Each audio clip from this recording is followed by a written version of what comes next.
సురేష్ గారు ఇలా తెలంగాణ సంబంధించినటువంటి అస్తిత్వం పైన, తెలంగాణ సంబంధించినటువంటి వనరులపైన, తెలంగాణ సంబంధించిన నిధులపైన, తెలంగాణ సంబంధించినటువంటి నీళ్లపైన ఏదైతే నీళ్లు నిధులు నియామకాలు అనే ట్యాగ్ లైన్ తోటి 60 సంవత్సరాల పాటు తాగినటువంటి తెలంగాణ ఉద్యమ నేపథ్యం ఏదైతే ఉందో ఇలా నేపథ్యాన్ని గండిగొట్టే పరిస్థితికి వచ్చింది.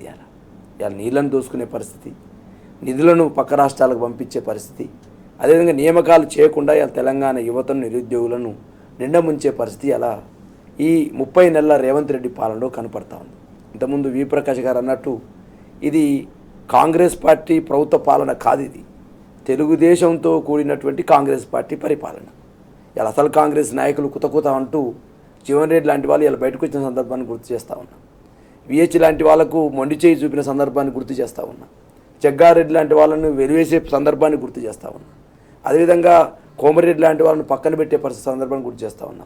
ఇలా శ్రీధరబాబు లాంటి వాళ్ళకు, బట్టి విక్రమార్క లాంటి వాళ్ళకు, నిజమైన కాంగ్రెస్ పార్టీ నాయకులకు మొండి చేయి చూపుతూ తెలుగుదేశంకు తానా తందాన్ అనేటువంటి నాయకత్వానికి ఇలా రెడ్ కార్పెట్ వేస్తూ తెలంగాణ అస్తిత్వాన్ని, తెలంగాణ నీళ్లను, తెలంగాణ నిధులను, తెలంగాణ నియామకాలను నిండా దోస్తూ తెలంగాణ ప్రజల్ని నట్టేట మోస్తున్నటువంటి సర్కారు తెలుగుదేశం కాంగ్రెస్ సర్కార్ అని స్పష్టంగా చెప్పవచ్చు.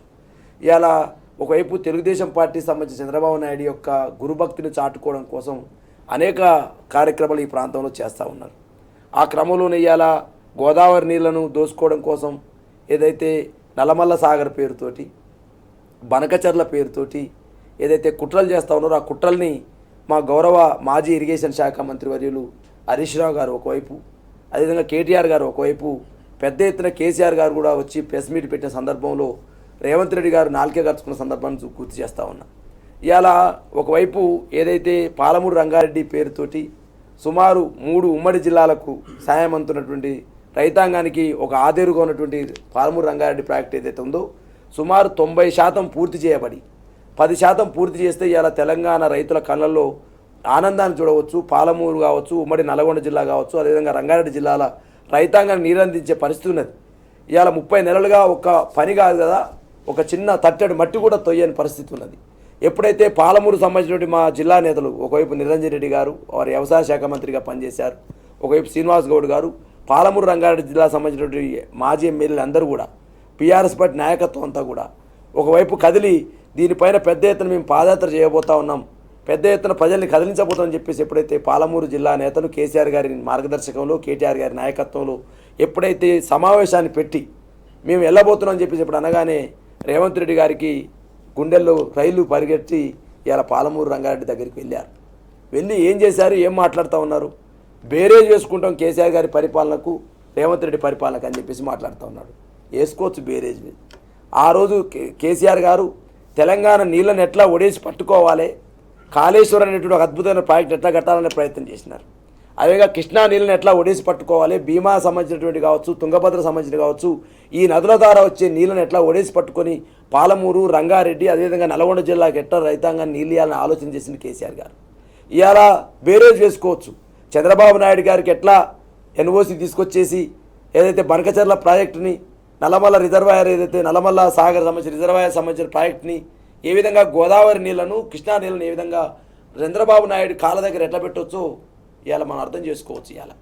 ఇవాళ ఒకవైపు చెప్తా ఉంది బీఆర్ఎస్ పార్టీ కావచ్చు, తెలంగాణ సంబంధించిన నీటి వనరుల మేధావులందరూ కూడా విద్యాసాగర్ లాంటి వాళ్ళతోటి, వి ప్రకాష్ లాంటి వాళ్ళతోటి, అదేవిధంగా మా శ్రీధర్రావు దేశపాండే లాంటి వాళ్ళతోటి అనేక మంది నీటి వనరుల నిపుణులతోటి చర్చించి కేసీఆర్ గారు ఒక అద్భుతమైనటువంటి ఒక ప్రాజెక్టులను డిజైన్ చేస్తే ఆ ప్రాజెక్టులను ఇవాళ పండబెట్టే ప్రయత్నం చేస్తూ ఉన్నారు. ఇవాళ కనీసం ఏదైతే పంపులు ఏర్పాటు చేస్తే ఆ పంపులు నడిపేయని పరిస్థితి, ఆ పంపులకు సంబంధించినటువంటి రిపేర్ చేయని పరిస్థితి. ఇవాళ వానాకాలం వచ్చింది, నీళ్లు నింతా ఉన్నవి, ఒడేసి పట్టుకోవాలి, వాటి తోడుకోవాలంటే కనీసం పట్టించుకునే పరిస్థితి కనపడతా ఉంది. దీని అంతటికీ ఏం కారణం కనపడతా ఉంది, పోలవరం ద్వారా గోదావరి నీళ్లను ఆంధ్రాకు దోచిపెట్టాలి, అదేవిధంగా పాలమూరు రంగారెడ్డి సంబంధించిన ప్రాజెక్టుని ఎండబెట్టేసి కృష్ణా జలాలను చంద్రబాబు నాయుడుకు దాసోహం చేయాలి. ఈ రెండు రకాల కుట్రలు జరుగుతూ ఉన్నాయి. ఇవాళ విగ్రహాల పేరుతో రాజకీయం జరుగుతూ ఉంది. విగ్రహాల పేరుతో తెలంగాణ అస్తిత్వాన్ని దెబ్బతీసే ప్రయత్నం చేస్తూ ఉన్నది. అదేవిధంగా ఇవాళ గేట్వే ఆఫ్ తెలంగాణ ఏదైతే ఉందో ఆంధ్ర నాయకత్వానికి డోర్లు తెరిచి ఇవాళ గేట్లు బారులుగా తెరిచి ఇలా ఒకవైపు పవన్ కళ్యాణ్ని, ఒకవైపు భారతీయ జనతా పార్టీని, ఒకవైపు చంద్రబాబు నాయుడు మీరు రాండి, మీ అమ్మకాన్ని పెట్టిన తెలంగాణను, తెలంగాణ నీళ్లను మీద హాయిగా దోసుకపోవచ్చు, నిధులను హాయిగా దోసుకపోవచ్చు, నియామకాలను హాయిగా ఇలా ఆంధ్ర ప్రాంతాన్ని దోసుకపోవచ్చు అనేటువంటి విధానాన్ని తీసుకొచ్చే ఉన్నారు సార్. ఇలా నీటి వనరుల నిపుణుడు అని చెప్పేసి పెద్ద ఎత్తున ప్రగల్భాలు పలుకుతున్న రేవంత్ రెడ్డి గారు ఆదిత్యనాథ్ దాస్ ఎవరండి?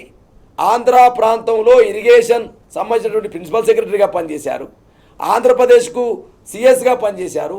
వారు ఈరోజు రిటైర్డ్ అయిన తర్వాతకి రేవంత్ రెడ్డి గారి ప్రభుత్వంలో నీటి రంగ నిపుణుడుగా సలహాదారుడిగా నియామకమైందండి. అంటే ఆంధ్రప్రదేశ్లో పనిచేసిన ఆదిత్యనాథ్ దాసు తెలంగాణ ప్రయోజనాలకు ఏ విధంగా పనిచేస్తారని రేవంత్ రెడ్డి నమ్ముతుండండి.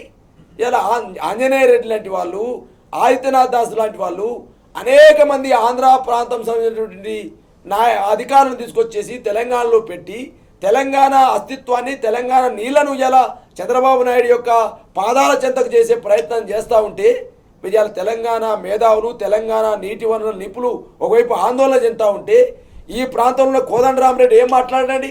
ఇవాళ టీజేఎస్ పేరుతోటి తెలంగాణ జనసమితిని పార్టీ పెట్టి ఎమ్మెల్సీ ఉద్యోగాన్ని పొందినటువంటి కోదండరామరెడ్డి గారు మాట్లాడరు. తెలంగాణలో ఏ నీటి వనరుల నిపుణులు కావచ్చు, తెలంగాణలో ఇరిగేషన్ సంబంధించిన నిపుణులు కావచ్చు, ఎవరు మాట్లాడరు. గతంలో కేసీఆర్ గారి పైన, కేసీఆర్ ప్రభుత్వం పైన ఒంటికాలతో లేచేటువంటి అనేక మంది మేధావులు ఉన్నారు, సూడో మేధావులు. ఈ సూడో మేధావులు ఎవరు కూడా ఇలా మాట్లాడరు. ఎందుకు మాట్లాడరు అంటున్నాను నేను. పాలమూరు రంగారెడ్డి ఎందుకు పూర్తి చేయట్లేదు రేవంత్ రెడ్డిని అడగాల్సిన అవసరం ఉంది. 30 నెలలుగా తెలంగాణ రైతాంగం కోసం నువ్వు తీసుకున్న చర్యలేందో చెప్పమని చెప్పి ఎవరు డిమాండ్ చేయని పరిస్థితి. గతంలో కేసీఆర్ గారు అనేక సందర్భాల్లో సభలలో మీటింగ్లో చెప్పారు, ఒక్కసారి మోసపోతే గోసపడుతాం సుమా, ఇలా తెలంగాణ అస్తిత్వాన్ని దెబ్బతీసే శక్తులు మన దగ్గరికి వచ్చి మన మీద స్వారీ చేస్తాయి సుమా అని చెప్పేసి కేసీఆర్ గారు అనేక సందర్భాలు చెప్పారు. కానీ రేవంత్ రెడ్డి ఈ యొక్క చిల్లర మాటలకు, రేవంత్ రెడ్డి చేసేటువంటి పిట్ట కబుర్లకు ఇవాళ నమ్మినటువంటి ప్రజలు ఓట్లేస్తే ఇవాళ నట్టేట ముస్తున్న పరిస్థితి కనపడతా ఉంది. ఒకవైపు కర్ణాటక తమ ప్రాజెక్టుల పేరుతోటి నీరుని ఇవాళ కిందికి రాకుండా చూస్తూ ఉంటే కనీసం ఇవాళ తుంగభద్ర, భీమా, కృష్ణ ఈ నదుల ద్వారా శ్రీశైలంకి వచ్చే నీటిని నార్లాపూర్ రిజర్వాయర్ ద్వారా పాలమూరు రంగారెడ్డి ఎత్తిపోతల ప్రాజెక్టు పేరుతోటి ఒక ప్రయత్నం చేస్తూ ఉంటే ఆ ప్రయత్నాన్ని కూడా ఇలా గండిగొట్టే ప్రయత్నం రేవంత్ రెడ్డి చేస్తూ ఉన్నాడు.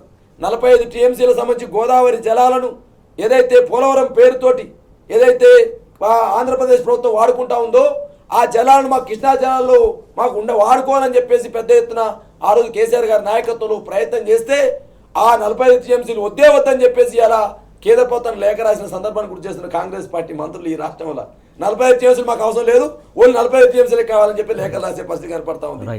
ఎంత దౌర్భాగ్యం అంటే సురేష్ గారు, ఇవాళ తెలంగాణలో బాధపడుతున్నాం. అసలు వాస్తవంగా వి ప్రకాష్ లాంటి వాళ్ళకు బీపీ పెరుగుతుందంటే ఎందుకు పెరగదండి? వాళ్ళ జీవితమే తెలంగాణ, వాళ్ళ ఆశ తెలంగాణ రైతాంగం బతకాలని ఆశపడ్డారు వాళ్ళందరూ కూడా. విద్యాసాగర్ రావు కావచ్చు, వి ప్రకాష్ లాంటి వాళ్ళు, అనేక మంది శ్రీధర్రావు దేశపాండే లాంటి వాళ్ళు వాళ్ళ తెలంగాణ పచ్చబడితే చాలు, తెలంగాణ రైతుల కళ్ళలో ఆనందం నింటే చాలని చెప్పేసి ఆ ఆనందాన్ని చూడాలని తెలంగాణ కోసం కొట్లాడినటువంటి వాళ్ళ జీవితాలు త్యాగం చేసిన వాళ్ళు ఇవాళ వాళ్ళ కళ్ళు ఎదుటనే జయశంకర్ సార్ లేరు, ఇంకా ఇవాళ విద్యాసాగర్ రావు లేరు ఇంకా. కానీ వి ప్రకాష్ లాంటి వాళ్ళు ఉన్నారు కాబట్టి వాళ్ళు ఇవాళ బీపీ వరకు కూడా ఏం చేస్తారండి? ఈయన నీతులు చెప్తా ఉన్నాడు, కేసీఆర్ ప్రభుత్వానికట ఈయన ప్రభుత్వానికి పోలికట. కేసీఆర్ రైతు బంధు ఇచ్చిన ఆయన, నువ్వు రైతు బంధు ఎగ్గొట్టినావు. కేసీఆర్ రుణమాఫీ చేస్తానని చేసి నువ్వు రుణమాఫీ ఎగ్గొట్టినావు. ఇలా రైతు బంధు ఎన్నిసార్లు ఎగ్గొట్టినండి? ఇలా రైతాంగం సంబంధించి బోనసు ఆ రోజు కల్లాలలో పడిన ధాన్యం కోసం అద్భుతంగా కొన్నటువంటి సర్కారు కేసీఆర్ సర్కారు. ఇలా కల్లాలలో ధాన్యం మొత్తం కూడా నిండా మునిగి ఇలా వానొస్తే ఎండొస్తే ఎండి వానొస్తే తడిసి కల్లాలలో టార్పిల్ పట్టాలు లేక ప్లారిక్కిన యంత్రాలు లేక రైతులు అన్నమో రామచంద్ర అని చెప్పేసి అడుగుతున్న పరిస్థితి కనపడతా ఉంది నీ ప్రభుత్వ పాలనలో. కేసీఆర్ పాలన నీ పాలనకు బేరేజ్ వేసుకుంటామా? సంక్షేమం వైపు చూసినా, అభివృద్ధిలో చూసినా, ఈ ఇరిగేషన్ రంగంలో చూసినా కేసీఆర్ సర్కార్ ఏం చేసి నువ్వేం చేస్తా ఉన్నావు? బేరేజ్ చూసుకుంటూ మాట్లాడుతాడు. అరే బాబు, నీలాంటి వైఎస్ఆర్ లాంటి వాళ్ళు, తెలుగుదేశం చంద్రబాబు నాయుడు లాంటి వాళ్ళు, వైఎస్ రాజశేఖర రెడ్డి లాంటి వాళ్ళు, కిరణ్ కుమార్ రెడ్డి లాంటి వాళ్ళు ఈ తెలంగాణలో గులాబీ జెండాను తీసేస్తామని చెప్పేసి, దీన్ని మొలక లేకుండా చేస్తామని చెప్పేసి అన్న వాళ్ళే మొలక లేకుండా పోయిర్రా బాబు. ఇలా తెలంగాణ అస్తిత్వాన్ని దెబ్బతిద్దామన్నటువంటి అనేక ముఖ్యమంత్రులు ఈ కాలగర్భంలో కలిసిపోయినారు. నువ్వెంత రేవంత్ రెడ్డి ఇవాళ ప్రగల్భాలు పలకకు. ఖచ్చితంగా 2029లో 25 ఎలక్షన్ జరిగితే నీ మొలక లేకుండా బిక్తారు ఇక్కడ తెలంగాణ ప్రజలు. ఇలా పాలమూరు ఏ జిల్లాలో అయితే నువ్వు ఒక్క సీటును గెలవనీయం, అసెంబ్లీ డోర్లు దాకినని చెప్పేసి ప్రగల్భాలు పలుకుతున్న ఖమ్మం జిల్లా నాయకులు, పాలమూరు రంగారెడ్డి జిల్లా నాయకులు ఎవరైతే రేవంత్ రెడ్డి ఉన్నాడో, నేను అసెంబ్లీ గేట్ దాటనీయకుండా నిన్ను కొడంగల్లో కూడా బొంద పెడతా నీ రాజకీయంగా అని చెప్పేసి ఇలా టీవీ చెప్పాల్సిన పరిస్థితి సురేష్ గారు. మేమందరం కొట్లాడింది తెలంగాణ అస్తిత్వం కోసం అండి. తెలంగాణ పునర్నిర్మాణం కోసం అండి. తెలంగాణ బాగుపడితే చూడాలనే ఆనందంతో జైల్లోకి పోయి లారీ దెబ్బలు తిని నిర్బంధాలు ఎదుర్కొని కేసీఆర్ గారి నాయకత్వంలో పనిచేసిన వాళ్ళమండి. ఇవాళ ఏంది దౌర్భాగ్యము? తెలంగాణ అతిథి దెబ్బతింటే ఎవరు మాట్లాడరు? తెలంగాణ నీళ్ళని దోచుకుపోతున్న ఎవరు మాట్లాడరు? తెలంగాణ భాష పైన దాడి జరిగితే ఎవరు మాట్లాడరు? ఏంది తెలంగాణ దాపరించిన దుస్థితి రేవంత్ రెడ్డి నాయకత్వం బాధపడ